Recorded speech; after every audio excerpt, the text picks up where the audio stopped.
दोस्तों, वैश्विक राजनीति के मंच पर इस वक्त जो तूफान उठ रहा है उसने दुनिया की सबसे तेजी से उभरती ताकतों के बीच छिपे तनाव को अचानक उजागर कर दिया है और इस पूरे घटनाक्रम का केंद्र बन चुके हैं अमेरिका के पूर्व राष्ट्रपति डोनाल्ड ट्रंप, जिनके एक अप्रत्याशित बयान ने नई दिल्ली से लेकर वॉशिंगटन तक सत्ता के केंद्र में हड़कोशन के सारे जला है, जिसमें गलियारों में खलबली मचा दी है।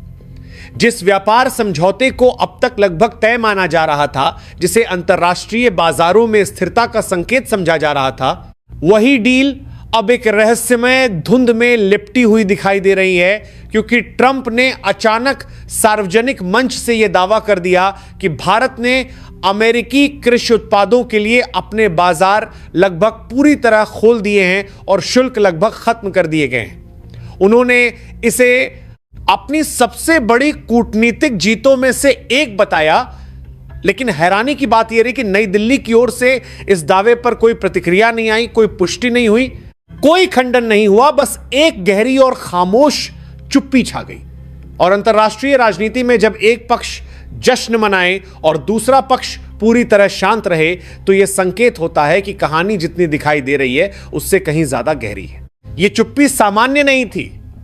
ये चुप्पी उन सौदों की भाषा बोल रही थी जो पर्दे के पीछे अटके पड़े थे, उन शर्तों की तरफ इशारा कर रही थी जिन पर सहमति नहीं बन पाई थी, और उन दबावों की गवाही दे रही थी जिनसे भारत पीछे हटने को तैयार नहीं था। सूत्रों से निकलकर सामने आ रही जानकारियां बताती हैं कि अमेरिका चाहता था कि भारत अपने कृषि, डेयरी और कई संवेदनशील औद्योगिक क्षेत्रों में सुरक्षा शुल्क को बेहद कम कर दे, ताकि अमेरिकी उत्पादों को भारतीय बाजार में बिना किसी रुकावट के प्रवेश मिल सके, जबकि बदले में अमेरिका कुछ सीमित व्यापारिक छूट और निवेश के आश्वासन देने को तैयार कर देने के लिए जमका इन प्रवेश को तैयार था। लेकिन असली सवाल यही था कि क्या यह सौदा बराबरी का था या फिर एक तरफा फायदे की पटकथा लिखी जा रही थी। क्योंकि अगर एक देश अपने दरवाजे पूरी तरह खोल दे और दूसरा देश अपनी दीवारें लगभग जस की तस बनाए रखे, तो उसे साझेदारी नहीं बल्कि दबाव की राजनीति कहा जाता है। नई दिल्ली की चुप्पी दरअसल उसी असंतुलन के खिलाफ एक सख्त लेकिन शांत प्रतिक्रिया थी। नीति निर्माताओं के भीतर साफ समझ बन चुकी थी कि किसी भी समझौते का आधार राष्ट्रीय हित होगा, न कि किसी वैश्विक ताकत की अपेक्षाएं। और यहीं से यह व्यापारिक मुद्दा धीरे धीरे एक रणनीतिक टकराव में बदलने लगा। यह सिर्फ टैरिफ का सवाल नहीं रहा, यह अब भारत की नीति स्वतंत्रता, उसके दीर्घकालिक आर्थिक संतुलन और उसकी वैश्विक भूमिका का प्रश्न बन गया। इसी बीच ऊर्जा के मोर्चे पर सामने आ रहे आंकड़े इस कहानी को और विस्फोटक बना रहे थे। दुनिया उम्मीद कर रही थी कि व्यापारिक दबाव के बदले भारत अपनी ऊर्जा रणनीति में बदलाव करेगा, लेकिन ऐसा कुछ नहीं हुआ। भारत ने रूस से कच्चे तेल की खरीद में न तो कोई बड़ी कटौती की और न ही किसी तरह का संकेत दिया कि वह किसी बाहरी दबाव में अपनी ऊर्जा सुरक्षा से समझौता करेगा। यही वह बिंदु था जिसने वॉशिंगटन के रणनीतिक हलकों में बेचैनी बढ़ा दी, क्योंकि यह साफ हो गया था कि भारत अब सिर्फ व्यापारिक साझेदार नहीं रहा, बल्कि एक स्वतंत्र रणनीतिक शक्ति के रूप में अपने फैसले लेने लगा है। भारत और यूनाइटेड स्टेट्स के रिश्ते बीते वर्षों में रक्षा, तकनीक और निवेश के मोर्चे पर लगातार मजबूत हुए हैं, लेकिन इसी मजबूती के साथ यह उम्मीद भी बढ़ी कि भारत कई मामलों में अमेरिकी रणनीति के अनुरूप चलेगा। मगर भारत ने बहुत सोच समझकर एक संतुलन की नीति अपनाई। अमेरिका से तकनीकी और रक्षा सहयोग भी और रूस से ऊर्जा व सैन्य संबंध भी। यही बहुस्तरीय संतुलन अब वैश्विक शक्ति ढांचे को चुनौती देता दिखाई दे रहा है, क्योंकि इससे यह संदेश जा रहा है कि अब उभरती अर्थव्यवस्थाएं किसी एक ध्रुव की कठपुतली बनने को तैयार नहीं है। नई दिल्ली के भीतर इस पूरे घटनाक्रम को लेकर उच्च स्तर पर गहन मंथन चल चुका था। आर्थिक विशेषज्ञों ने चेताया था कि यदि कृषि क्षेत्र में अचानक भारी छूट दी गई तो इसका सीधा असर लाखों किसानों पर पड़ेगा, जो पहले ही वैश्विक कीमतों की अस्थिरता से जूझ रहे हैं। ऊर्जा सलाहकारों ने साफ कहा था कि सस्ती और स्थिर आपूर्ति छोड़ना देश की आर्थिक रीढ़ को कमजोर करेगा, और नीति निर्माताओं ने एक स्वर में यही दोहराया कि भारत कोई भी फैसला दबाव में नहीं बल्कि दीर्घकालिक हित को देखकर करेगा। यही कारण था कि ट्रंप के दावे के बावजूद भारत ने चुप्पी को अपना हथियार बनाया, एक ऐसी चुप्पी जो शोर से कहीं ज्यादा शक्तिशाली होती है। वॉशिंगटन में इस चुप्पी ने राजनीतिक भूचाल ला दिया। अमेरिकी संसद के भीतर सवाल उठने लगे कि क्या राष्ट्रपति ने हकीकत से आगे बढ़कर घोषणा कर दी थी। कुछ सांसदों ने इसे जल्दबाजी बताया तो कुछ ने इसे रणनीतिक दबाव की चाल करार दिया। मीडिया के गलियारों में यह बहस तेज हो गई कि क्या यह समझौता वास्तव में तय हुआ था या सिर्फ बातचीत के स्तर पर था। और इसी उथल पुथल के बीच एक कथित ऑडियो रिकॉर्डिंग की चर्चा ने आग में घी डाल दिया, जिसमें भारत और रूस के बीच स्थानीय मुद्रा में व्यापार की संभावनाओं पर बातचीत की बात कही जा रही थी। भले ही इसकी आधिकारिक पुष्टि न हुई हो, लेकिन इतना भर ही काफी था कि वैश्विक वित्तीय ढांचे में हलचल तेज हो जाए, क्योंकि अगर डॉलर के बाहर व्यापार बढ़ता है तो यह पूरी अंतर्राष्ट्रीय आर्थिक व्यवस्था के लिए बड़ा झटका साबित हो सकता है। ऊर्जा क्षेत्र में भारत की मजबूती अब केवल आर्थिक नहीं बल्कि रणनीतिक ताकत बन चुकी है। रशिया से आने वाला सस्ता कच्चा तेल भारतीय अर्थव्यवस्था को स्थिर रखने में बड़ी भूमिका निभा रहा है और भारत जानता है कि इसे छोड़ना सिर्फ राजनीतिक संतुलन नहीं बल्कि आर्थिक आत्महत्या होगी। यही कारण है कि तमाम संकेतों के बावजूद भारत अपनी ऊर्जा नीति पर अडिग बना हुआ है और यही जिद अब वैश्विक शक्ति संतुलन को नया रूप देती दिखाई दे रही है। इस पूरे घटनाक्रम का असर केवल भारत और अमेरिका तक सीमित नहीं रहा। वैश्विक बाजारों में निवेशकों की बेचैनी साफ नजर आने लगी। एशिया से लेकर यूरोप तक कंपनियां यह आकलन करने लगीं कि अगर शुल्क युद्ध शुरू होता है तो उनकी आपूर्ति श्रृंखलाएं कैसे प्रभावित होंगी। भारतीय दवा उद्योग, आईटी सेवाएं और ऑटो कंपोनेंट सेक्टर पहले ही वैश्विक उत्पादन तंत्र का अहम हिस्सा बन चुके हैं और इनमें किसी भी तरह की रुकावट पूरी दुनिया को हिला सकती है।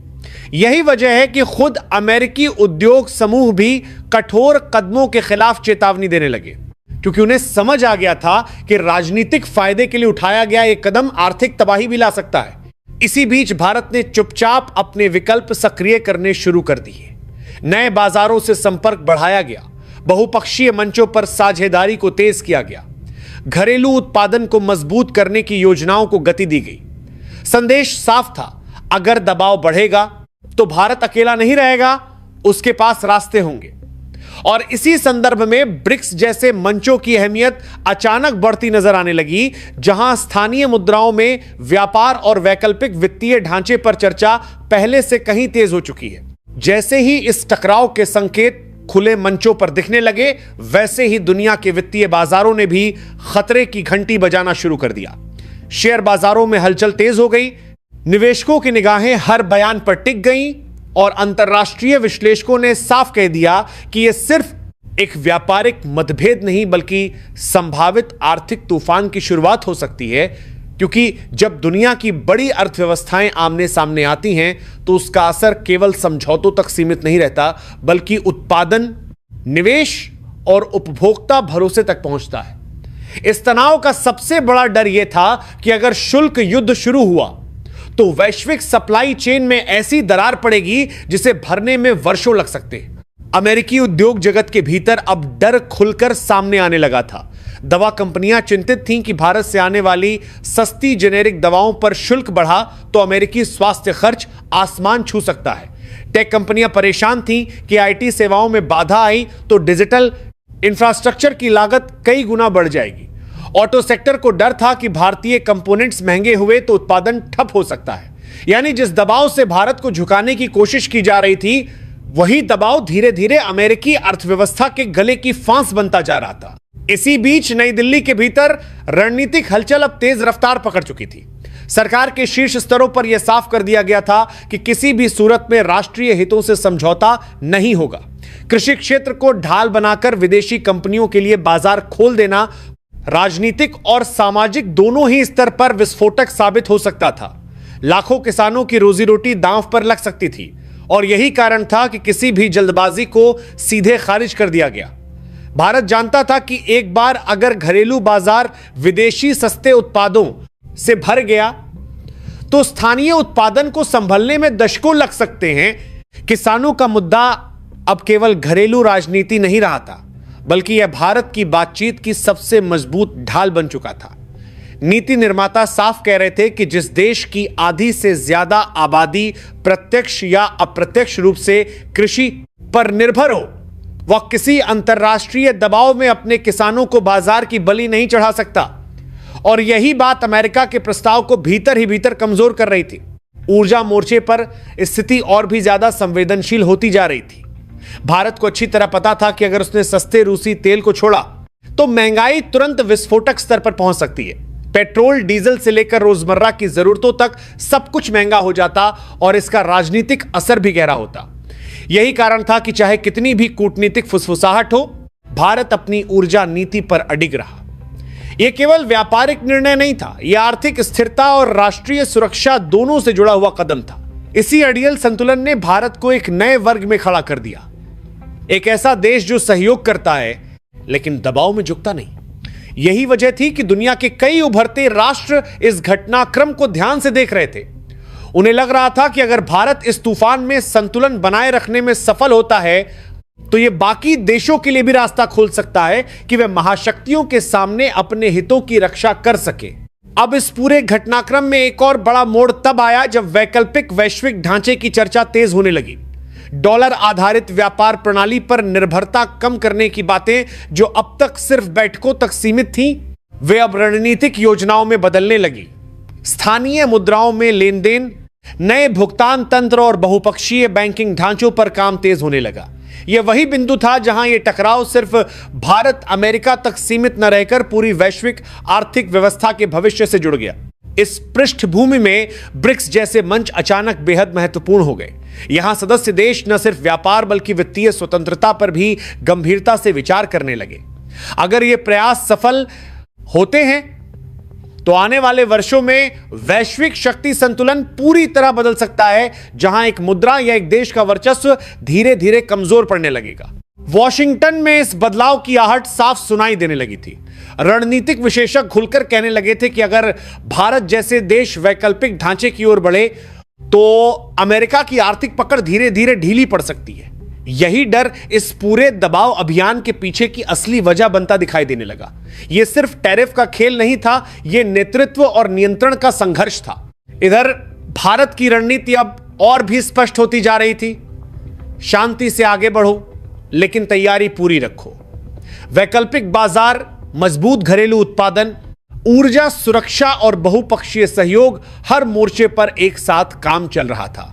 संदेश साफ था कि अगर टकराव बढ़ा तो भारत अकेला नहीं खड़ा होगा, बल्कि पूरी रणनीतिक तैयारी के साथ सामना करेगा। अब यह पूरा घटनाक्रम उस निर्णायक मोड़ पर पहुंच चुका है जहां हर शब्द हथियार बन चुका है, हर चुप्पी रणनीति बन चुकी है और हर फैसला आने वाली वैश्विक व्यवस्था की नींव तय करने वाला है। जिस टकराव की शुरुआत टैरिफ और व्यापार समझौते से हुई थी, वो अब खुले तौर पर शक्ति संतुलन की लड़ाई में बदल चुका है। वॉशिंगटन के भीतर दबाव लगातार बढ़ रहा है कि भारत को किसी भी कीमत पर झुकाया जाए, ताकि यह संदेश जाए कि दुनिया की आर्थिक व्यवस्था अभी भी पुराने केंद्रों के इशारे पर चलती है। लेकिन दूसरी ओर नई दिल्ली पूरी शांति के साथ वो खेल खेल रही है जो इतिहास में सबसे खतरनाक माना जाता है, धैर्य का खेल। सूत्रों के मुताबिक अब अमेरिका के भीतर दो स्पष्ट धड़े बन चुके हैं। एक धड़ा चाहता है कि भारत पर तुरंत कठोर शुल्क लगाए जाएं, ताकि आर्थिक झटका देकर उसे बातचीत की मेज पर कमजोर स्थिति में लाया जा सके। दूसरा धड़ा चेतावनी दे रहा है कि ऐसा कदम द अमेरिका की अर्थव्यवस्था को भारी नुकसान पहुंचा सकता है, क्योंकि भारत आज सिर्फ एक निर्यातक देश नहीं बल्कि वैश्विक उत्पादन प्रणाली का अहम स्तंभ बन चुका है। उस पर हमला करना पूरी सप्लाई चेन को हिला देने जैसा होगा। इसी बीच डोनाल्ड ट्रंप के करीबी रणनीतिक हलकों से निकल रही जानकारी ने माहौल और ज्यादा गर्म कर दिया है। कहा जा रहा है कि ट्रंप इस पूरे विवाद को अपने राजनीतिक एजेंडे से जोड़ चुके हैं। उनके लिए यह केवल व्यापारिक सौदा नहीं बल्कि शक्ति प्रदर्शन का मंच बन गया है। अगर भारत झुकता है तो यह घरेलू राजनीति में बड़ी जीत होगी, और अगर नहीं झुकता तो टकराव को और तेज कर चुनावी मुद्दा बनाया जाएगा। यानी अब इस संकट का इस्तेमाल आर्थिक से ज्यादा राजनीतिक हथियार के तौर पर होने लगा है। लेकिन नई दिल्ली इस जाल को बखूबी समझ चुकी है, इसीलिए वहां से कोई भावनात्मक प्रतिक्रिया नहीं आ रही, कोई तीखा बयान नहीं, कोई धमकी नहीं, सिर्फ ठोस रणनीतिक तैयारी। वैकल्पिक बाजारों के साथ समझौते तेज हो रहे हैं, घरेलू उद्योगों को सुरक्षा देने की योजनाएं तैयार हैं, ऊर्जा सुरक्षा को और मजबूत किया जा रहा है और सबसे अहम बात, बहुपक्षीय गठबंधनों को पहले से कहीं ज्यादा सक्रिय किया जा रहा है। ऊर्जा के मोर्चे पर भारत का आत्मविश्वास अब उसकी सबसे बड़ी ताकत बन चुका है। सस्ता और स्थिर आयात देश को महंगाई के तूफान से बचाए हुए हैं और यही वजह है कि भारत किसी भी दबाव में इस मोर्चे पर समझौता करने को तैयार नहीं। रशिया के साथ सहयोग सिर्फ आर्थिक सौदा नहीं रह गया है, बल्कि यह भारत की रणनीतिक स्वतंत्रता का प्रतीक बन चुका है। दुनिया साफ देख रही है कि भारत अब फैसले अपने हित में करता है, न कि किसी महाशक्ति के इशारे पर। अब इस पूरी कहानी का सबसे विस्फोटक पहलू सामने आता है वैश्विक वित्तीय ढांचे में बदलाव की आहट। जिन विचारों को पहले असंभव माना जाता था, वे अब योजनाओं में बदलते जा रहे हैं। स्थानीय मुद्राओं में व्यापार, वैकल्पिक भुगतान तंत्र और नए वित्तीय मंच तेजी से मजबूत हो रहे हैं। और यहीं से अमेरिका की सबसे बड़ी चिंता जन्म लेती है, क्योंकि अगर दुनिया धीरे धीरे डॉलर केंद्रित व्यवस्था से हटने लगी तो उसका प्रभाव केवल व्यापार तक सीमित नहीं रहेगा, बल्कि वैश्विक शक्ति संतुलन पूरी तरह बदल सकता है। चलिए अब बात करते हैं दूसरी बड़ी खबर की। दोस्तों, दुनिया के इतिहास में कुछ साल ऐसे होते हैं जो आने वाली पीढ़ियां किताबों में पढ़ती हैं, और 2026 वही साल बन चुका है जब आर्थिक ताकत का पूरा संतुलन बदलने लगा है। जब सदियों से राज कर रही महाशक्तियों की कुर्सियां हिलने लगी हैं और जब एक नया खिलाड़ी नहीं बल्कि एक नया बादशाह उठ खड़ा हुआ है भारत। जिस वक्त पूरी दुनिया मंदी के डर से कांप रही थी, जिस वक्त यूरोप की फैक्ट्रियां बंद हो रही थी, जिस वक्त चीन का रियल एस्टेट साम्राज्य ताश के पत्तों की तरह ढह रहा था और जिस वक्त अमेरिका महंगाई की आग में झुलस रहा था, ठीक उसी वक्त भारत ने वो आर्थिक विस्फोट कर दिया जिसने वॉशिंगटन से लेकर बीजिंग तक सबको चौंका दिया। भारत की जीडीपी ने वो सारे पुराने रिकॉर्ड चकनाचूर कर दिए जिन पर कभी अमेरिका और चीन घमंड करते थे। और आज हालात ये हैं कि दुनिया की सबसे ताकतवर अर्थव्यवस्थाओं के क्लब में भारत सिर्फ शामिल नहीं है, बल्कि सबसे तेज रफ्तार से दौड़ता हुआ सबसे आगे निकल चुका है। अब यह कोई भावनाओं में बहकर कही गई बात नहीं है, बल्कि वो सच्चाई है जिसे अब दुनिया की सबसे कठोर संस्थाएं भी मानने को मजबूर हो गई हैं। क्योंकि जब दुनिया की मशहूर rating agency Moody's investors service ने अपनी ताजा रिपोर्ट जारी की तो ग्लोबल मार्केट में जैसे भूचाल आ गया, शेयर बाजारों में हलचल मच गई और बड़े बड़े अर्थशास्त्रियों के कैलकुलेटर फेल हो गए।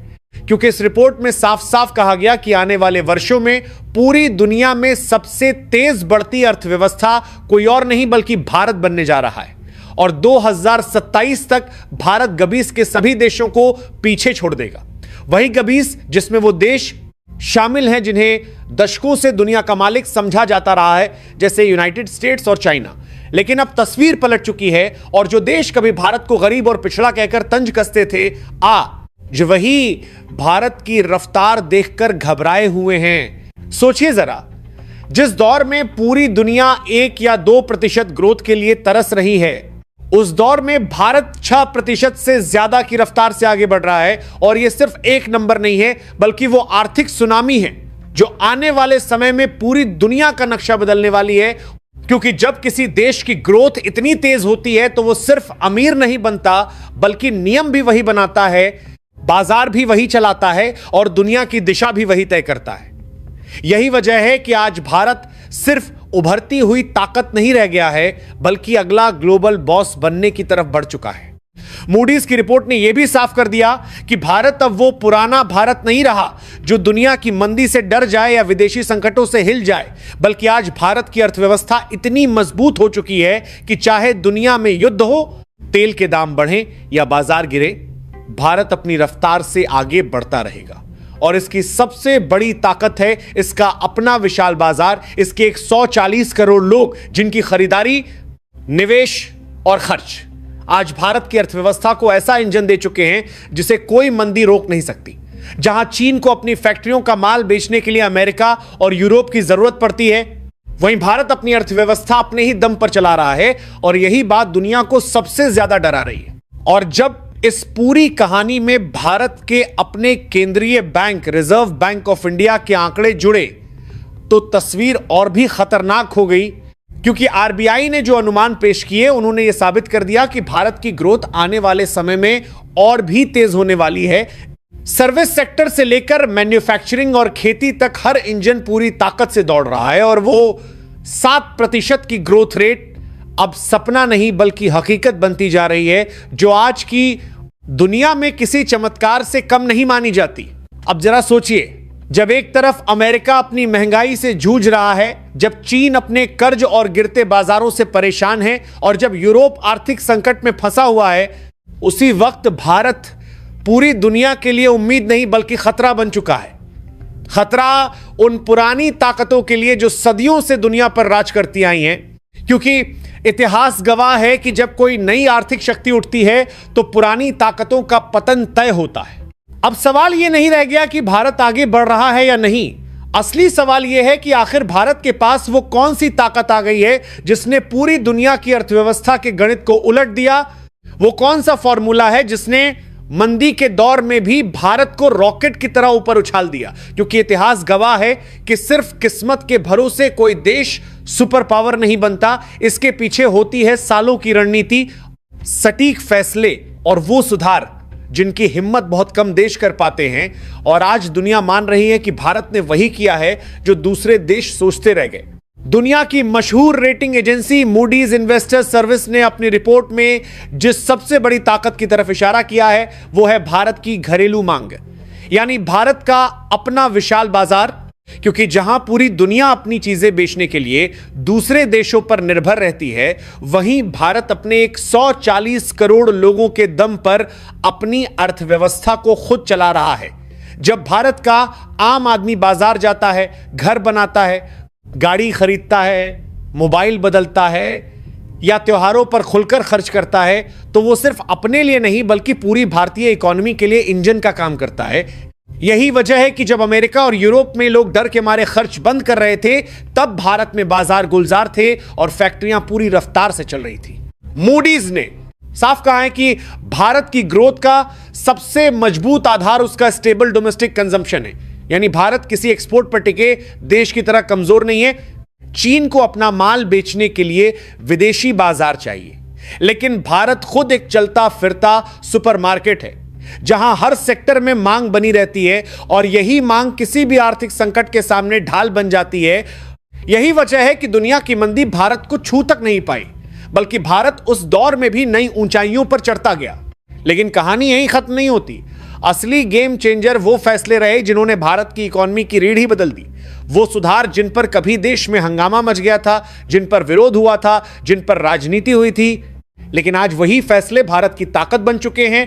टैक्स सिस्टम को आसान करना, बिजनेस माहौल को बेहतर बनाना, निवेश के रास्ते खोलना और भ्रष्टाचार पर लगाम लगाना, ये सब मिलकर ऐसा माहौल बना चुके हैं जहां कंपनियां भारत को छोड़ना नहीं बल्कि भारत आना चाहती हैं। आज हालात ये हैं कि जो मल्टीनेशनल कंपनियां सालों तक चीन को दुनिया की फैक्ट्री मानती थीं, वो अब भारत को भविष्य का हब मान चुकी हैं। एक एक करके फैक्ट्रियां शिफ्ट हो रही हैं, अरबों डॉलर का निवेश भारत में आ रहा है और लाखों नौकरियां पैदा हो रही हैं, और यही निवेश भारत की अर्थव्यवस्था में वो ताकत भर रहा है जिससे ग्रोथ और भी तेज होती जा रही है। यह कोई संयोग नहीं बल्कि एक सोची समझी आर्थिक क्रांति है।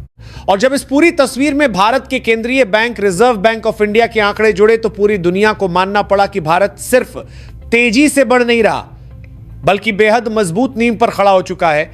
आरबीआई की रिपोर्ट ने साफ दिखाया कि भारत के बैंक पहले से कहीं ज्यादा मजबूत हैं, कंपनियों पर कर्ज का बोझ घट चुका है, बैलेंस शीट साफ हो चुकी है और वित्तीय सिस्टम अब किसी भी झटके को झेलने के लिए तैयार है।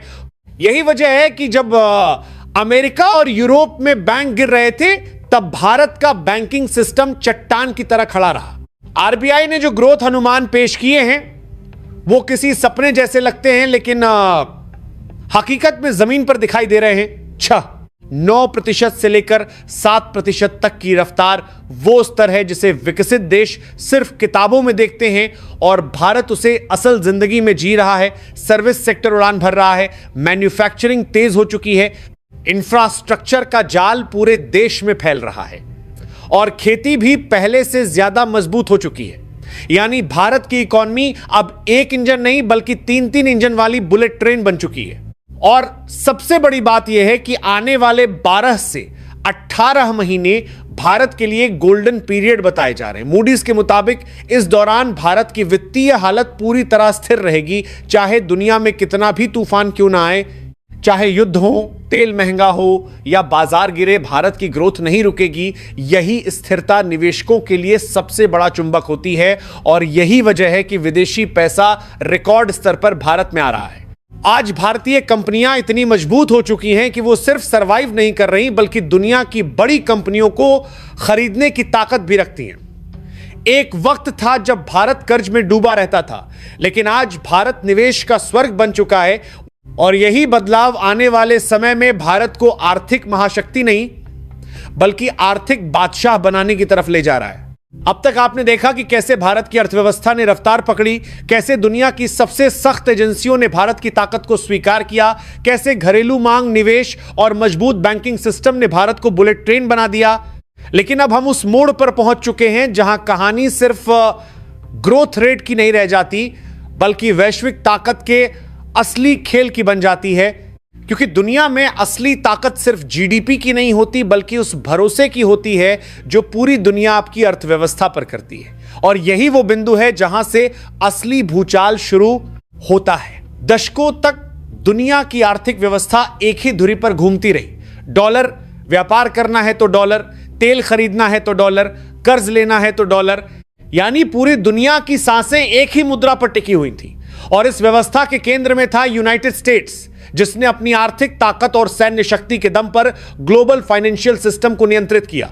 लेकिन इतिहास का नियम है कि कोई भी व्यवस्था हमेशा के लिए नहीं रहती और जब नई ताकत उभरती है तो पुरानी ताकत की पकड़ ढीली पड़ने लगती है। और आज वही दौर शुरू हो चुका है, जब भारत की ग्रोथ लगातार ऊंची बनी हुई है, जब विदेशी निवेश भारत की ओर बह रहा है, जब दुनिया की कंपनियां भारत में फैक्ट्रियां लगा रही हैं, तब सवाल उठना स्वाभाविक है कि क्या आने वाले समय में व्यापार का केंद्र बदल सकता है? क्या वैश्विक आर्थिक संतुलन पूर्व से दक्षिण एशिया की तरफ शिफ्ट हो सकता है? और क्या वो समय आ सकता है जब भारत सिर्फ एक बड़ा बाजार नहीं बल्कि नियम बनाने वाला देश बन जाए? क्योंकि जब किसी देश की अर्थव्यवस्था स्थिर, विशाल और तेज हो जाती है तो दुनिया का भरोसा भी उसी की ओर मुड़ता है। इस पूरे खेल में भारत की सबसे बड़ी ताकत उसका संतुलित आर्थिक प्रबंधन रहा है, क्योंकि जहां एक तरफ विकसित देश महंगाई और कर्ज के जाल में उलझे हुए हैं, वहीं भारत ने अपने राजकोषीय अनुशासन और नियंत्रित मौद्रिक नीति के जरिए स्थिरता कायम रखी है। और यही स्थिरता निवेशकों के लिए सबसे बड़ा संकेत होती है। यही वजह है कि वैश्विक पूंजी भारत को सिर्फ उभरता बाजार नहीं बल्कि सुरक्षित ठिकाना मानने लगी है। और जब पैसा किसी देश में लगातार आता है तो वह देश धीरे धीरे वैश्विक निर्णयों में प्रभावशाली बन जाता है। आज चाइना अपनी आंतरिक चुनौतियों से जूझ रहा है। रियल एस्टेट संकट, घटती मांग और जनसंख्या की समस्याएं उसकी रफ्तार को धीमा कर रही हैं। वहीं अमेरिका अपनी महंगाई और कर्ज सीमा के मुद्दों से परेशान है। ऐसे समय में भारत का स्थिर और संतुलित प्रदर्शन पूरी दुनिया को नया विकल्प देता है। और जब विकल्प मजबूत हो जाता है तो पुरानी बादशाहत की पकड़ ढीली पड़ना तय हो जाता है। यह कहना जल्दबाजी होगा कि डॉलर की भूमिका खत्म हो जाएगी, लेकिन यह कहना बिल्कुल गलत नहीं होगा कि दुनिया अब बहुध्रुवीय आर्थिक ढांचे की तरफ बढ़ रही है, जहां एक से अधिक ताकतें प्रभाव डालेंगी। और इस नए ढांचे में भारत की भूमिका निर्णायक होती जा रही है, क्योंकि 140 करोड़ लोगों का बाजार, तेजी से बढ़ता मैन्युफैक्चरिंग सेक्टर, डिजिटल इकोनॉमी का विस्फोट और वैश्विक स्तर पर बढ़ती साख, ये सब मिलकर भारत को सिर्फ प्रतिभागी नहीं बल्कि निर्णायक खिलाड़ी बना रहे हैं। और यही वो क्लाइमैक्स है जिसकी तरफ पूरी कहानी बढ़ रही थी। 2027 कोई साधारण साल नहीं होगा, बल्कि वो साल हो सकता है जब दुनिया ये स्वीकार करेगी कि आर्थिक शक्ति का केंद्र अब बदल चुका है, कि भारत सिर्फ संभावनाओं का देश नहीं बल्कि परिणामों का देश बन चुका है, कि यहां सिर्फ सपने नहीं दिखाए जाते बल्कि उन्हें जमीन पर उतारा भी जाता है। और यही बदलाव आने वाले दशक की दिशा तय करेगा। अब सवाल आपसे है, क्या भारत इस रफ्तार को बरकरार रख पाएगा? क्या नीतिगत स्थिरता और निवेश का प्रवाह ऐसे ही जारी रहेगा? क्या भारत वैश्विक आर्थिक मंच पर नियम तय करने वालों की पहली पंक्ति में खड़ा होगा? और क्या हम आने वाले वर्षों में उस ऐतिहासिक पल के गवाह बनेंगे जब दुनिया खुले शब्दों में मानेगी कि नई आर्थिक धुरी भारत है, क्योंकि इतिहास लिखे जाने से पहले संकेत देता है और आज सारे संकेत उसी दिशा में इशारा कर रहे हैं। अगर आपको भी लगता है कि भारत एक नए युग की दहलीज पर खड़ा है तो कमेंट में अपनी राय जरूर लिखिए, क्योंकि आने वाला समय सिर्फ आंकड़ों का नहीं बल्कि आत्मविश्वास का है, और जिस देश के पास दोनों हो उसे रोक पाना दुनिया की किसी भी ताकत के बस की बात नहीं होती।